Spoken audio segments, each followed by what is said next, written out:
मेरे प्यारे सभी साथियों, आप सभी का टीचिंग गुरु बाय एमडी क्लासेज के यूट्यूब प्लेटफॉर्म पर बहुत बहुत स्वागत है। जैसा कि आप जानते हैं कि एलटी ग्रेड के रिजल्ट जारी हुए हैं और इस रिजल्ट में क्या हुआ है इसके बारे में भी हम आज चर्चा करेंगे। तो सबसे पहले आपका मोस्ट वेलकम करते हैं और कुछ बातें ऐसी हैं जो बड़ी दिलों को चुभ रही हैं। क्या दोस्त कभी ऐसा हो सकता है इस देश में इतने ज़्यादा कंपटीशन की दुनिया में अगर 1000 कहीं सीटें हैं, रिक्तियां हैं, तो उसके सापेक्ष 300 लोग सिलेक्ट हों। विज्ञान शिक्षकों के 1353 पद पर केवल 329 बच्चे सफल हुए। नहीं समझे आप? 1353 बच्चे सीटें हैं, प्री में सफल लोग 329 है।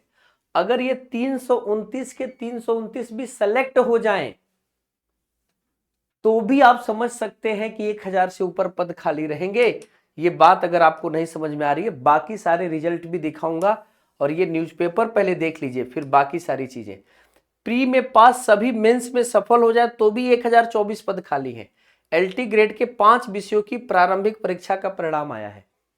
सबसे पहले आपको बताते हैं, उत्तर प्रदेश लोक सेवा आयोग ने राजकीय माध्यमिक विद्यालयों में एलटी ग्रेड भर्ती 2025 की विज्ञान, गृह विज्ञान, संस्कृत और वाणिज्य विषयों की प्रारंभिक परीक्षा का परिणाम बुधवार को घोषित किया। विज्ञान, गृह विज्ञान, संस्कृत विषयों में निर्धारित न्यूनतम दक्षता मानक अंक प्राप्त नहीं करने के कारण रिक्तियों के कारण 15 गुना अभ्यर्थी सफल नहीं हो सके। यानी जितने पोस्ट है उससे 15 गुना लोगों को प्री में लेना था, 10 गुना भी नहीं ले जा। न्यूनतम दक्षता मानक 40% था कि जो लोग कम से कम 40% नंबर पाएंगे वही क्वालिफाई माने जाएंगे, तो 40% नंबर लोग नहीं पाए। तो जिन 4 विषयों का परिणाम घोषित किया गया उसमें सबसे खराब स्थिति विज्ञान की है। विज्ञान पुरुष शाखा के 764, महिला शाखा के 573 पद और दिव्यांगजन सशक्ति विभाग के 3 अलग अलग श्रेणियों के 16। अब आप यहां पर देखेंगे कुल 1353 में 1,02,953 अभ्यर्थियों में से 49,538 परीक्षा में शामिल हुए, 329 ही मुख्य परीक्षा के लिए सफल घोषित हुए हैं। अब मुख्य परीक्षा में सभी 329 सफल भी हो जाते तो 1024 पदों की रिक्तियां रह जाएंगी। गृह विज्ञान का हाल देख लीजिए, पुरुष शाखा के 206 और महिला शाखा के 163 पद थे। 3 पदों पर चयन के प्रारंभिक परीक्षा के 21 दिसंबर को आयोजित की गई थी। इसमें पंजीकृत 89,000 अभ्यर्थियों में से 55,000 परीक्षा में शामिल हुए। 2,784 अभ्यर्थियों को मुख्य परीक्षा के लिए सफल घोषित किया गया है। यानी टोटल अगर देखा जाए यहां पर तो ये 470 के करीब होता है। यानी 500 मानिए तो 5,000 सफल होने चाहिए थे, मात्र 2,000। ये क्या है भाई? 15 गुना यहां लिख रहा है ना, 15 गुना। लेकिन 15 गुना छोड़िए, 10 गुना नहीं, 10 गुना क्या, वो आप देखेंगे तो 5 गुना नहीं हुआ है। बाकी विषय में साइंस का तो हाल 10 गुना नहीं, 10 गुना करे, 2 से 4 गुना नहीं है सफल घोषित। अब 2 से 4 गुना क्या, 2 गुना होता तो इसका 2600 कुछ होता ना। तो ये तो आप समझिए कि परसेंटेज स्थिति कितनी खराब है। अब 1353 में आप निकाल लीजिए 329, 329 बटा 1353 गुणे 100 कितना परसेंटेज आएगा। तो यहां देख सकते हैं। ऐसे ही हाल देखिए थोड़ा सा वाणिज्य का देखिए, पुरुष शाखा के 35, महिला शाखा के 23। 21 दिसंबर को पेपर हुआ, 66,000 फॉर्म भरे गए, 30,000 लोग पेपर दिए, 887 लोग मुख्य परीक्षा में शामिल हुए हैं, मुख्य परीक्षा के लिए क्वालिफाई हुए हैं।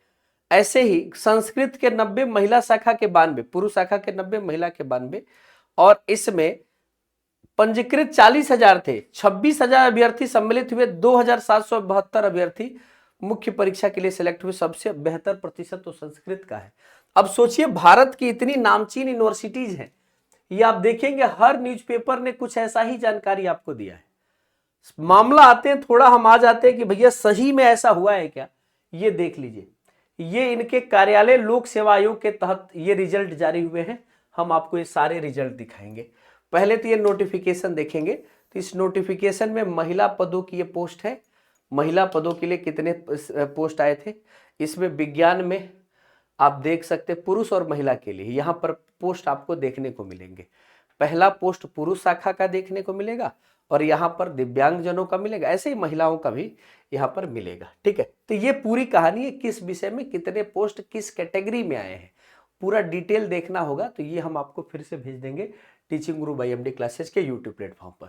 मेरे साथियों थोड़ा ये देखिए खेल, ये देखिए यहां पे क्या लिखा हुआ है, कार्यालय उत्तर प्रदेश लोक सेवा आयोग प्रयागराज, एलटी ग्रेड 2025 विज्ञान 2025-26, 18 फरवरी कल का तारीख है, प्रेस विज्ञप्ति कह रहा है कि यहां पर 28/7/2025 के क्रम में सहायक अध्यापक प्रशिक्षित स्नातक पुरुष और महिला की प्रारंभिक परीक्षा 25 के अंतर्गत विज्ञान शाखा के 764 पद, वो महिला शाखा के, मतलब पुरुष शाखा के इतने और महिला शाखा के इतने, वही बात जो वहां लिखा था, साथ में मूक बधिर दृष्टि बाधित सारे बच्चों को मिला लिया है, किसमें कितने हैं, तो कहा है कि टोटल को मिला लेने पर कुल पोस्ट जो है 1353 के करीब है। अब यहां पर कह रहा है कि 7/12 को पेपर हुआ था, 1,02,953 व्यक्तियों ने माने अभ्यर्थियों ने फॉर्म भरा, इतने लोग शामिल हुए, 329 मुख्य परीक्षा के लिए सफल हुए। क्या पेपर का लेवल गड़बड़ था, क्या कट ऑफ ज्यादा था, या भारत में योग्य लोग नहीं मिले थे? बहुत सारी चीजें देखने को यहां पर आएंगी। सबसे बड़ा सिलेबस का निर्धारण यहां पर बिल्कुल गड़बड़ था। आप देख सकते हैं यहां पर, बिल्कुल यहां देख सकते हैं, साइंस तो मैंने ही पढ़ाया था, यहां देख सकते हैं, यहां पर देख सकते हैं, ये आपको रिजल्ट है, रोल नंबर लिखे हुए हैं और यही रोल नंबर आपको इसमें सेलेक्ट करना है। 329 लोगों के रोल नंबर है, तो ऐसा ही ये एडमिट कार्ड आया, रिजल्ट आया हुआ है। Total number of candidate qualify 329। ठीक है, देखिएगा अब यहां पर ये देख सकते हैं आप, ये निकल के आया है आपको किसके लिए, ये निकल कर आया है आपको यहां पर संस्कृत के लिए। संस्कृत में बाकी के तुलना में बेहतर है संस्कृत, ठीक ना, तो बाकी के तुलना में आप देख सकते संस्कृत का कोड 09 था, ठीक ना। ये लिस्ट ऑफ कैंडिडेट जो क्वालिफाई हुए थे, यहां पर बस इतनी बात, ये 2000 से ऊपर इनका सिलेक्शन हुआ है। यहां पर कुल सीटें आप देख सकते हैं, संस्कृत में अभी हम बता भी रहे थे कि यहां पर देख सकते 90-92, यहां पर आप देख सकते कि यही हो गया 182, साथ में 4, 1, ये 5 और 1 6, 100, मतलब 200 के करीब यहां पर भी सीटें हैं। और इसमें टोटल फॉर्म भरे गए हैं 40,000, 26,000 लोग पेपर दिए, 2,772। तो ये तो आपको देखने को मिल रहा है, यहां पर तो 10 गुना देखने को मिल रहा है, बाकी में तो 10 गुना, यानी संस्कृत का एक ही महाविद्यालय, संस्कृत महाविद्यालय वही संपूर्णानंद संस्कृत महाविद्यालय बनारस, इसके अलावा हमको तो नहीं लग रहा है संस्कृत के कोई महाविद्यालय भारत में है, यूपी में है, लेकिन संस्कृत का रिजल्ट बाकी लोगों से बेहतर है।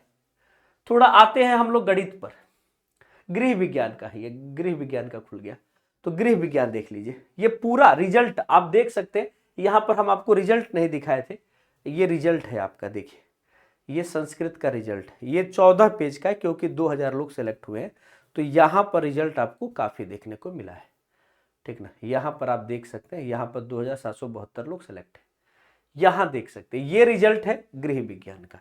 इसमें भी देखिए 206 पद पुरुष शाखा के, 163 महिला शाखा के, ठीक ना, यानी आप देख सकते 370 के करीब यहां होता है, बाकी 2, 1 ऐसे करके आप जो मुक बधिर जो बच्चे हैं, जो विशेष जो विशिष्ट अध्यापक होते हैं, उनके लिए भी पोस्ट है, तो कुल 2784 लोग सेलेक्ट हुए।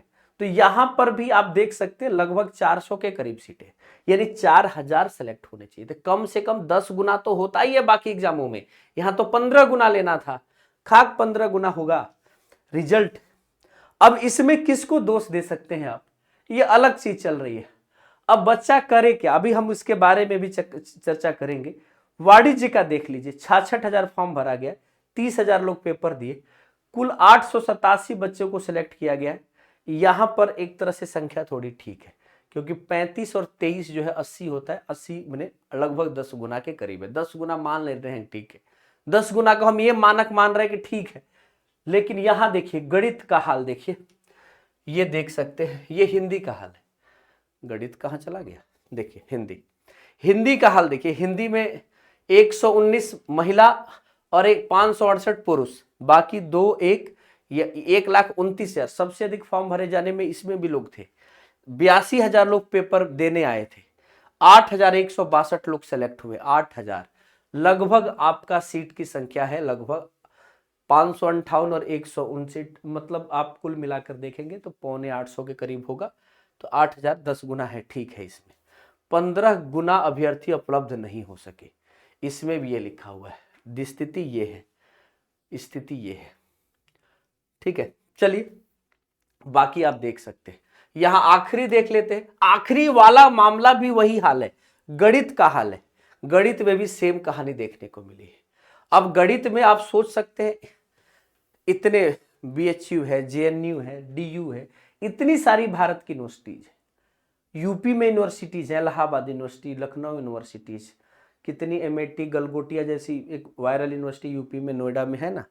अभी जो दूसरे का ड्रोन खरीद के, ड्रोन कह रहे हैं, दूसरे का रोबोट खरीद के AI समिट में दिखा रहे थे। अरे भाई, AI समिट में अपना बनाया हुआ चीज दिखाना है कि आपने क्या डेवलपमेंट किया है, दूसरे का खरीद के दिखाने का क्या मतलब है। हाँ चलिए, तो ये कहानी आपने देखी। अब मामला मूल मुद्दे पर आते हैं। मूल मुद्दा ये है कि आखिरकार छात्र करे क्या। यहां पर देखिए बीएड मामला ऐसे है कि जो लोगों ने ग्रेजुएशन किया हुआ है और साथ में बीएड किया हुआ है, उनके साथ दो ऑप्शन थे। एक तो वो 6 to 8 के टीचर बन सकते थे और एक वो 9th 10th का टीचर बन सकते थे। 9th to 10th एक ये मामला था। अगर किसी ने ग्रेजुएशन प्लस पोस्ट ग्रेजुएशन किया है और बीएड किया, इसको पीजीटी का पेपर देना था, यानी ये 11-12 के लिए था, 11-12 के लिए।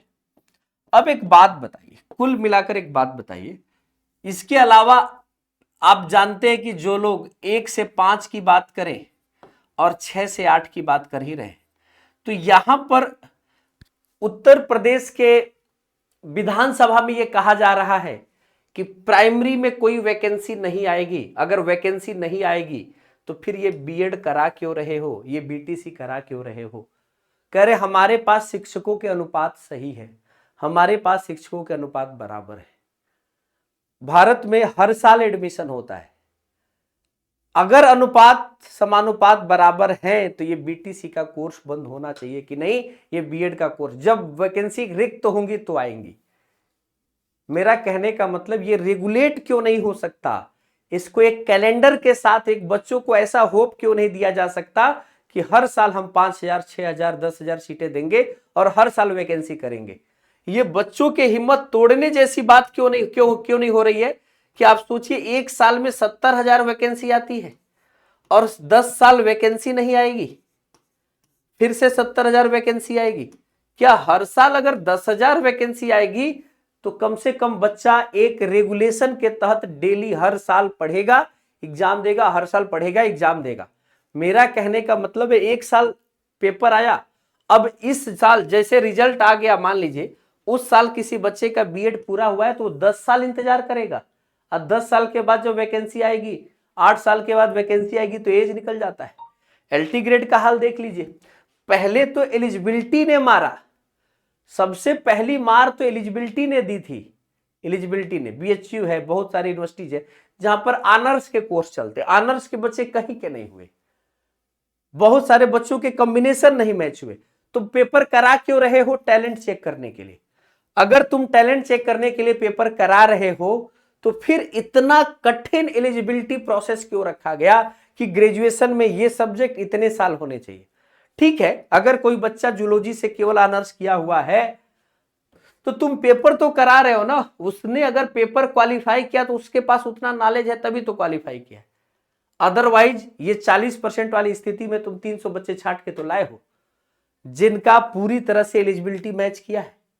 तो ये कहानी है। मेरा कहने का मतलब है कि बच्चों के उम्मीदें यहां भी तोड़ी गई, यहां भी हिम्मत तोड़े गए।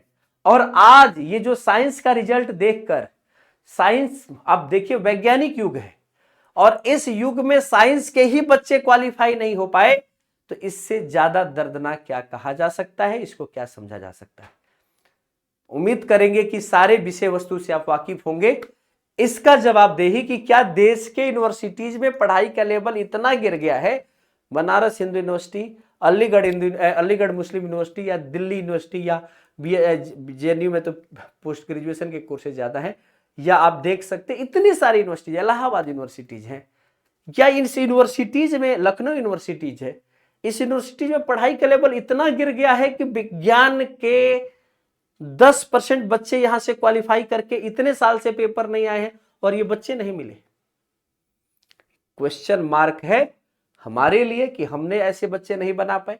आपके लिए क्या आपने ये कैसा पेपर सेट किया था, या क्राइटेरिया क्या रखा था, या एलिजिबिलिटी मानक क्या रखे थे? आखिरकार वो बच्चे कहां गए जिन लोगों ने इन सारी यूनिवर्सिटीज से गोल्ड मेडल लाया होगा, एक बेहतरीन रिसर्च और बाकी सारी चीजें की होंगी?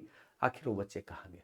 ये सवाल मैं आपके ऊपर छोड़ के जा रहा हूं कि इसका आंसर कौन देगा। सारी चीजें आपके सामने होंगी। बहुत बहुत धन्यवाद। Thank you so much.